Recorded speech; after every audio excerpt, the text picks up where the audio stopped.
ನಾನು first time ಇಷ್ಟು ಒಳ್ಳೆಗಾಗಿರುವ ಪೌರಾಣಿಕ ನಾಟಕ ತುಳುವಲ್ಲಿ ನೋಡಿದೆ. ಈ ಪೌರಾಣಿಕ ಸಿನಿ ನಾಟಕದ ಕತೆ, ಕಾಸ್ಟ್ಯೂಮ್ ಮತ್ತು ಮ್ಯೂಸಿಕ್ ಸೂಪರ್ ಆಗುಂಟು.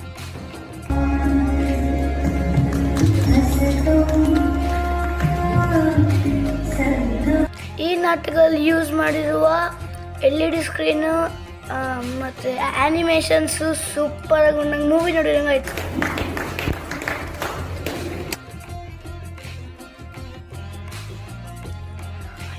ಈ ನಾಟಕ ನೋಡಲಿಕ್ಕೆ ನಿಮ್ಗೆ ಎಂತಾದ್ರು ಚಾನ್ಸ್ ಸಿಕ್ಕಿದ್ರೆ ಮಿಸ್ ಮಾಡದೆ ನೋಡಲೇಬೇಕು ನೀವು. ಇಷ್ಟು ಒಳ್ಳೆ ನಾಟಕ ಮಾಡಿದ ಬೆನಕ ಗ್ರೂಪಿಗೆ ನನ್ನ ಅಭಿನಂದನೆಗಳು.